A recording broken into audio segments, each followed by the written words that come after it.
The world watched in horror as explosions ripped through Jenin on February 2, 2025. The Israeli military operation, a display of shocking force, reduced 20 buildings to rubble. These buildings, according to the IDF, were hubs of militant infrastructure. The images emerging from the scene, however, told a different story. Homes were destroyed, hospitals were damaged. The heart of Jenin, a city already familiar with conflict, was once again under attack. This was not an isolated incident. It was a culmination of a 2-week-long operation, part of the ongoing Israeli campaign known as Operation Iron Wall. The objectives, as stated by the IDF, were to neutralize Palestinian militants and destroy their weapon stockpiles. To achieve these objectives, the IDF deployed an arsenal of military might including helicopters, armored bulldozers and ground troops. The aftermath of the February 2nd operation was devastating. The Palestinian death toll since the start of the operation reached 25, including a 16-year-old boy.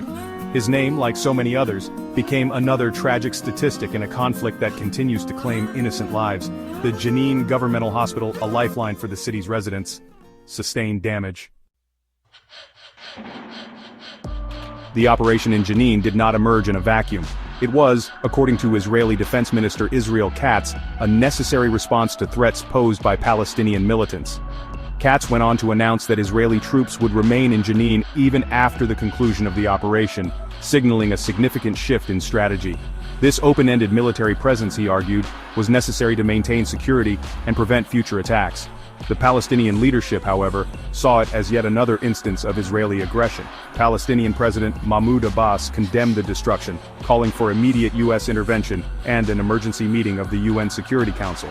His pleas, however, seemed to fall on deaf ears, echoing the long and frustrating history of international inaction on the Palestinian issue.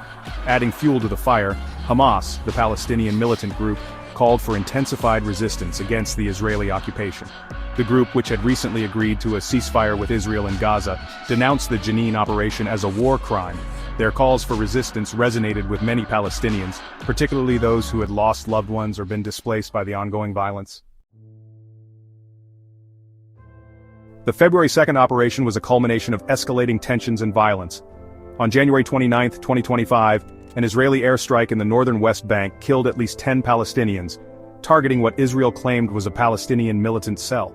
Days earlier, on January 26, the IDF claimed to have destroyed a bomb-making laboratory in Jenin. These incidents, part of a broader pattern of escalation, set the stage for the devastating events of February 2nd. The situation in Jenin was further exacerbated by the ongoing humanitarian crisis in Gaza. The recent war in Gaza, which ended in a ceasefire on January 19, 2025, had left the Strip in ruins. With over 882 Palestinians killed since the start of the war, according to the Palestinian Health Ministry, the humanitarian situation was dire. The reopening of the Rafah border crossing on February 1st, allowing for the flow of aid and the passage of people, offered a glimmer of hope. However, the escalating violence in the West Bank, particularly in Jenin, threatened to overshadow any progress made. The displacement of nearly all of Jenin's 20,000 residents painted a grim picture of the humanitarian cost of the operation. The residents, many of whom had already been displaced by previous conflicts, were left with nothing but the clothes on their backs. The destruction of homes, businesses, and essential infrastructure left the city in shambles. The international community, while expressing concern over the escalating violence, appeared powerless to stop it.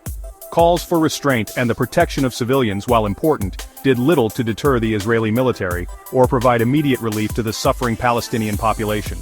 The root causes of the conflict, including the ongoing occupation and the lack of a political horizon, remained unaddressed. The timing of the Jenin operation coincided with a flurry of diplomatic activity in the region.